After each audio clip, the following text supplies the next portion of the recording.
আপনারা কিন্তু আসলে বই এই দেশে আমরা খুব সস্তায় তৈরি করি, যা অন্যান্য পৃথিবীর কোনো দেশ আমাদের সাথে কম্পিটিশনে পারবে না। আমার শিক্ষকরা যদি প্রেসক্রিপশন দিতে থাকে যে এই নোট গাইড বই আপনার পড়তে হবে, আসলে শিক্ষা ব্যবস্থা এমন দিকে ধাবিত হচ্ছে আস্তে আস্তে, আমার মনে হয় না যে এই নোট গাইড এটাই শিক্ষা প্রচলিত কোনো ব্যবস্থা হবে। সেটা বোধহয় আজকের দিনে পৃথিবী থেকে উঠেই যাচ্ছে। তাই বলে কি আপনাদের ব্যবসা বন্ধ হবে? নিশ্চয়ই না। এই প্রিন্টিং প্রেস হচ্ছে ওল্ডেস্ট প্রেস্টিজিয়াস বিজনেস। একদম আদিকালে বাংলাদেশ বা ইস্ট পাকিস্তান ব্রিটিশ আমলে, ধরুন ব্রিটিশের সময়ে কলকাতায় প্রিন্টিং প্রেসের মালিক ছিলেন মুরাদনগরের একজন ভদ্রলোক। ওনার সাথে মেহমান হয়ে আসছিলেন আমাদের জাতীয় কবি কাজী নজরুল ইসলাম, এবং সেই রাত্রেই তিনি প্রেমে পড়ে বিয়ে করেছিলেন নার্গিসকে, এবং ওনার প্রিন্টিং প্রেস ছিল কলকাতায়, সেখান থেকে বেড়াতে এসেছিলেন আমাদের মুরাদনগরে। তো it is a very prestigious business, আর আপনারা সেই বিজনেসে আছেন যেটা আমাদের এই সমাজকে জাতিকে শিক্ষিত করেছিল বই পুস্তকের মধ্য দিয়ে। তাহলে এই গাইড বই নিয়ে অনেক গল্প রয়েছে। আমি যখন 2001 থেকে 2006 পর্যন্ত ছিলাম, সেই সময় আমি গাইড নোট বই একদম টোটালি আমি বন্ধ করে দিয়েছিলাম এবং চেয়েছিলাম সৃজনশীল লেখাপড়া হোক, ছাত্রছাত্রীরা লেখাপড়ায় থাকুক। এখন কিন্তু 2001 সাল না, এটা 2026 সাল। এখন মাননীয় মন্ত্রী তিনি বললেন যে আমরা ট্যাব ব্যবহার করছি, মডার্নাইজ করছি সব কিছু। ট্যাব ব্যবহার হলে যে বই বন্ধ হয়ে যাবে এমনটি না। একজন বক্তা তিনি বললেন আমরা এত সস্তার বই দেই যে উন্নত বিশ্বে আমরা এর চেয়ে 500 গুণ দামে বই দেওয়া হয়। উনি অবশ্য বলছেন 50% না কত, আসলে 500-1000 গুণ দামে বই বিক্রি হয়। আমি যে বই আমেরিকায় কিনে পড়েছি, এখন বই কেনা মানে টেক্সট বই খুব কমই কিনে, তবুও কিনতে হয়। সেই বইগুলি প্রচুর দাম। অতএব প্রিন্টিং ব্যবসায়, এই পুস্তক ব্যবসায় আপনারা ইন্টারন্যাশনালিও আপনারা ব্যবসা আরও বেশি করতে পারেন। এক্সপোর্টেবল আইটেম এটা হতে পারে, এবং আমরা যে সস্তায় বই দেই, আমরা যেইভাবে তৈরি করি, সেটা আমরা ইন্টারন্যাশনাল গ্লোবাল ভিলেজে কম্পিটিশনে গেলে আপনারা হবেন সবচেয়ে বড় এক্সপোর্টার। এই কথাটা কিন্তু সত্য কথা বলেছে। এই জন্যই শাহ আলম সাহেবকে আপনারা হয়তো বলতে চেয়েছেন যে এটাকে ইন্ডাস্ট্রি হিসাবে স্বীকৃতি হতে হবে। This is very good valid point. কিন্তু আপনারা কিন্তু আসলে বই এই দেশে আমরা খুব সস্তায় তৈরি করি, যা অন্যান্য পৃথিবীর কোনো দেশ আমাদের সাথে কম্পিটিশনে পারবে না। তেলের ভোগান্তিতে ক্লান্ত? এখনই কিনুন রাইডো, এক চার্জে চলুন 100 কিলোমিটার পর্যন্ত।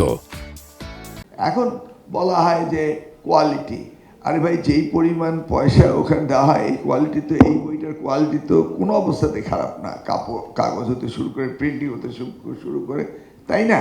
তো এই ধরনের বই একটু খরচ বাড়বে, কিন্তু তবুও বিশ্বমানের বই হতে হলে অনেক খরচ কম হবে, সেটা খুব জরুরি ব্যাপারে দেখতে হবে। আচ্ছা, এবার আসি নোট বই, গাইড বই সম্পর্কে। আমি কখনো অ্যাপ্রিসিয়েট করতে পারবো না যে নোট গাইড বই থাকুক, কিন্তু বই তো বন্ধ হবে না। আমি যদি ডিরেক্টলি গাইডকে গাইড বইয়ের মতো না বানিয়ে, এটার ভিতরে অনেক লুপহোলস রয়েছে। যেমন কথিত আছে যে কিছু কিছু প্রতিষ্ঠানের গাইড বই থেকেই আমাদের শিক্ষকরা প্রশ্ন করে, এবং এই শিক্ষকদেরকে আপনার এই গাইড বিতরণের জন্য বিগত সরকারের সময় দেখেছি পত্রপত্রিকা এসেছে, হাজার হাজার টাকা, কোটি টাকা নাকি আপনারা নষ্ট করেন। এগুলি আমি দেখেছি, শুনেছি, এগুলি বাস্তব অবাস্তবের সমন্বয়। তাহলে এখানে মূলত আমি হয়েছি নিয়ন্ত্রণহীন, অর্থাৎ শিক্ষা মন্ত্রণালয়। আমার শিক্ষকরা যদি প্রেসক্রিপশন দিতে থাকে যে এই নোট গাইড বই আপনার পড়তে হবে, আর সেটাকে যদি আপনারা কনভিন্স করেন, দ্যাটস নট রাইট। কিন্তু সহযোগী বই হতে থাকবে, এবং এটা যে যেটা ইচ্ছে সেটা কিনবে। এটাকে শিক্ষকরা যেন ইনফ্লুয়েন্স না করে। শিক্ষক, হ্যাঁ হ্যাঁ, সব জায়গা হচ্ছে এই কোয়ালিটি কম্পিটিশন হতে হবে। কিন্তু এইখানে যে কারচুপিটা হচ্ছে, এই কারচুপিটা নিয়ন্ত্রণ কিন্তু আমাকেই করতে হবে, আপনারা না। অতএব আমার দোষ আপনাদের ঘাড়ে চাপিয়ে দেওয়ার কোনো কারণ থাকতে পারে না, বরঞ্চ এই কথা স্বীকার করতেই হবে। আপনারা যদি সাহায্য না করেন, সহায়ক না হন, তাহলে আমরা সময় মতো বই কখনো দিতে পারবো না।